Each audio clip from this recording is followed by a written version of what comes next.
Fala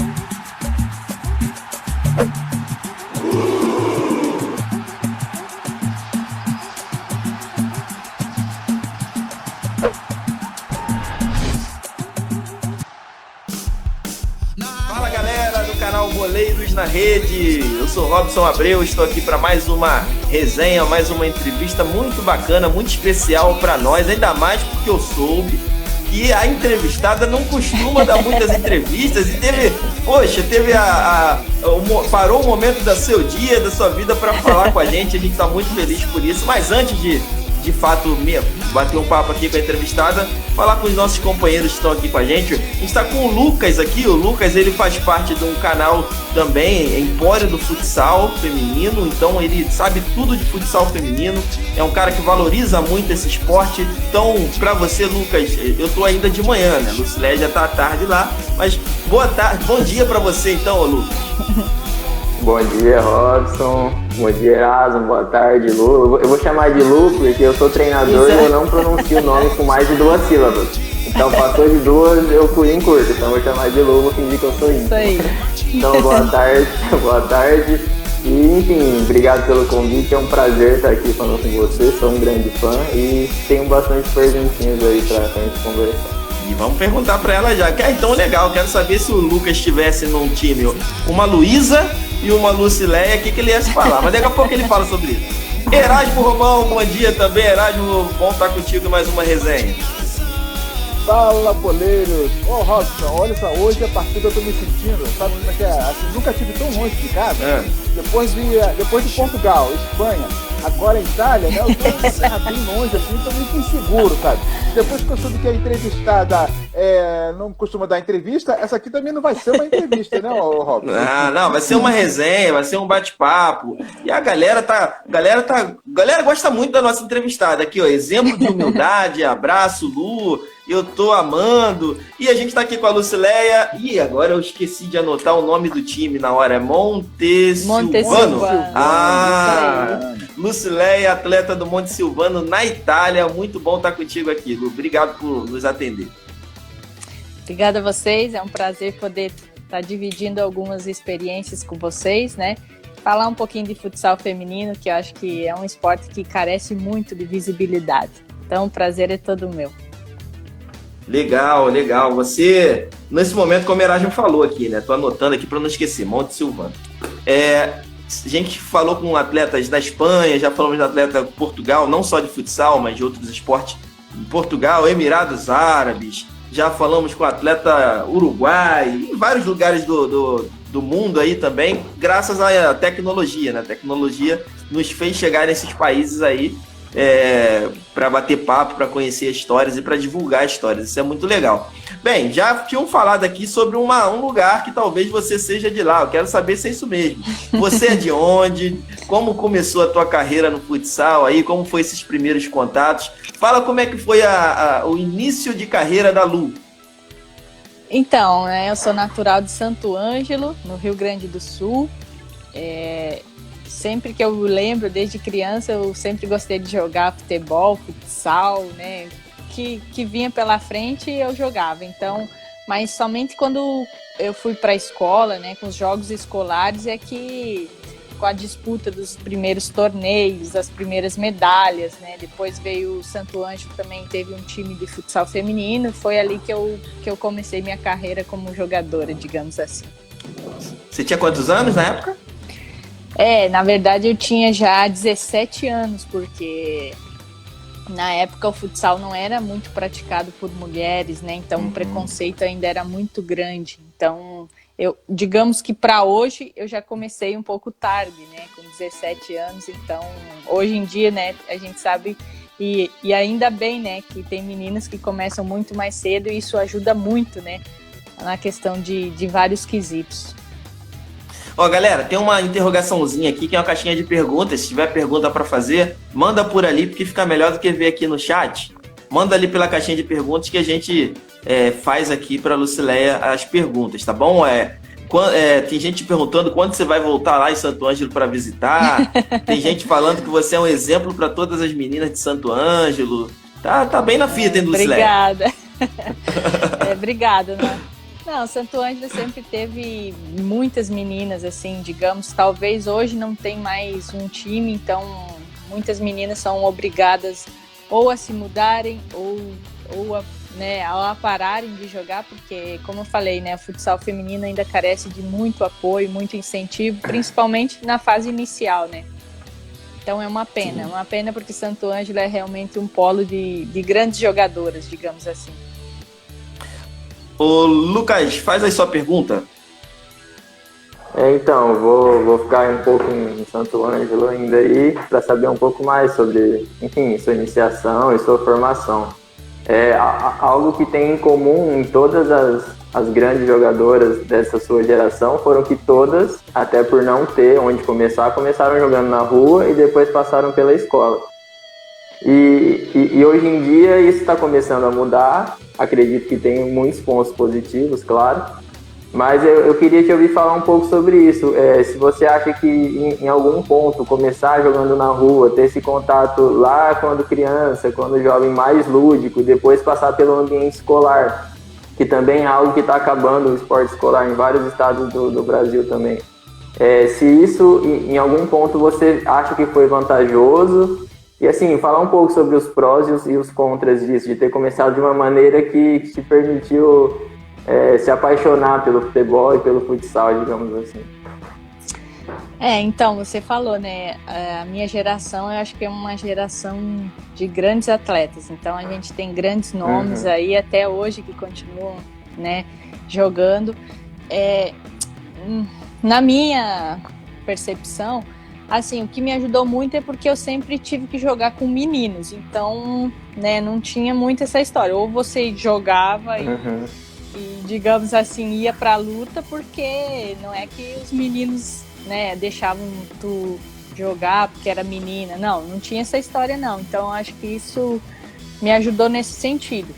É claro que na minha época, hoje, que eu vejo que a gente teve muita, eu principalmente, carência de trabalhar técnica individual, né, ter assim uma sequência pedagógica, digamos, né, que hoje a gente vê, meninas talvez que, sei lá, não tem ideia de idade hoje no Brasil que as meninas começam a jogar, mas acredito por volta de 10 anos, por aí.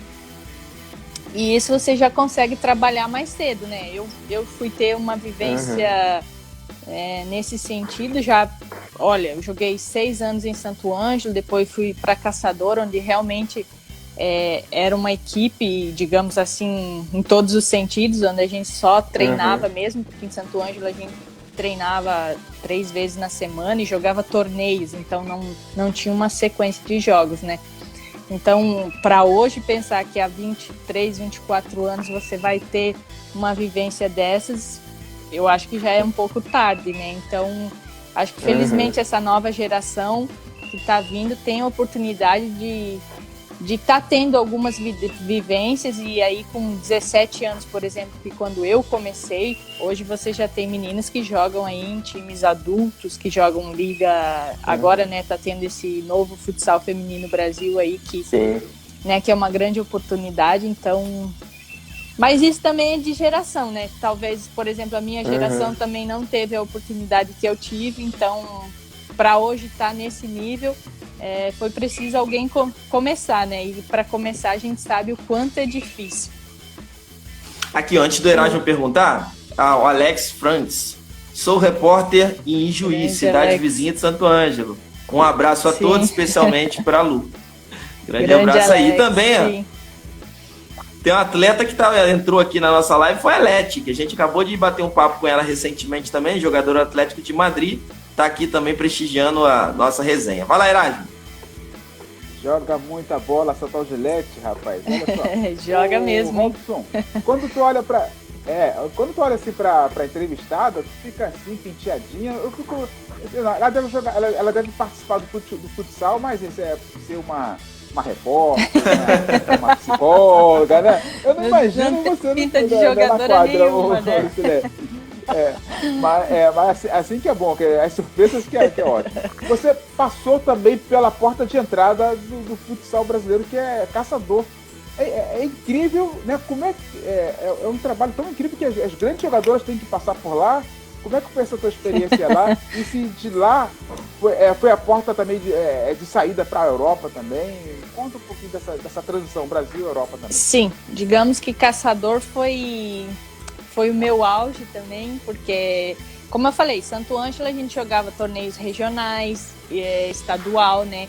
E em 2005 a gente teve a oportunidade de jogar a Taça Brasil, que aí sim era a nível nacional. E foi até em Londrina, no Paraná. E foi onde eu me destaquei também nos jogos, e no ano seguinte veio o convite para jogar em Caçador, né? Então não pensei duas vezes, né? Era meu sonho mesmo de ser jogadora. E foi lá que eu conquistei meus maiores títulos, cheguei à seleção brasileira, né? Caçador na época era um dos times top do Brasil, digamos assim. Então coincidiu com a minha época aí no auge no Brasil, e depois veio o convite para jogar fora do país. A pergunta para você aí, ó. Lu, você nunca pensou em ser jogadora de futebol de campo? Então, quando eu estava em Caçador, né, hoje Caçador, o Kinderman, né, de Caçador, ele é muito conhecido, né, no Brasil aí, hoje mais pelo futebol do que pelo futsal. Então, na minha época, digamos que era mais futsal, e eu acho que 2 ou 3 anos antes de eu sair de Caçador para vir para a Itália, o falecido agora Salesi, né, uma pena aí a gente perder um cara desse, mas ele começou com futebol de campo. Inclusive eu joguei 1 ano, mas como eu já estava na seleção brasileira, era difícil de conciliar as duas coisas, até porque são 2 esportes, né, totalmente diferentes. Então eu optei por ficar no futsal. Então ele acabou criando 2 times, um pro futsal e outro pro futebol de campo. E só para registrar, Eduarda Bueno 10 que fez essa pergunta aí, a sua companheira lá de cidade também. Santo Ângelo. Isso aí, Eduardo. Isso aí. Fala, Lucas. Eu queria saber um pouco, enfim, minhas perguntas são um pouquinho mais técnicas por curiosidade de treinador mesmo. Então, eu queria saber, acredito que você não teve tantos treinadores assim, que passou um bom tempo em Santo Ângelo, depois um bom tempo em Caçador. Na Itália são 3 ou 4 equipes, enfim.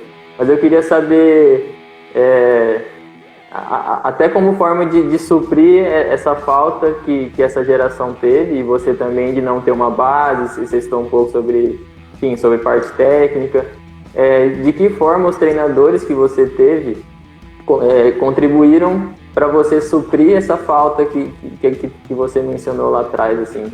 E se você pudesse, assim, se tem algum que não contribuiu com nada, é só não falar o nome, pula, mas se você, enfim, falasse um pouco sobre isso, enfim. Não, eu acho que todo mundo contribui com alguma coisa na sua vida, né? No meu caso, da minha carreira, e os treinadores são importantíssimos, né? Eu acho que assim, logo que eu comecei, talvez essa parte mais técnica não fazia tanta diferença, digamos assim. Não sei se é essa a palavra, né? Mas assim, a gente conseguia suprir com algumas outras coisas, né? Então, você é mais jovem, talvez você tem mais habilidade em uma coisa, não tem na outra, então, né? Mas no meio do jogo não se via tanto. Hoje em dia, né, eu acho que o futsal evoluiu muito, então eu, por exemplo, né, eu tenho desde 2015, né, eu tenho uma treinadora, uma pessoal, né, então que me ajuda muito nessa questão de, né, por exemplo, de coordenação, de me dar, de não, agora eu tô tanto tempo aqui na Itália que às vezes me faltam as palavras em português, desculpa aí. Né, para suprir essa necessidade que talvez lá atrás eu não tive, que hoje, como o nível do futsal feminino evoluiu muito, né, é uma carência que eu tenho, que talvez a minha geração tenha, então é uma necessidade que hoje em dia eu tenho de treinar além, né, do treino da quadra, treinar algumas coisas específicas fora dela. Assim. E aí, curtiu esse conteúdo? Então eu te convido a deixar o seu like, compartilhar pra geral, se inscreva também no nosso canal e divulga os Boleiros na Rede aí que tem sempre uma novidade pra você. Um abraço, até a próxima!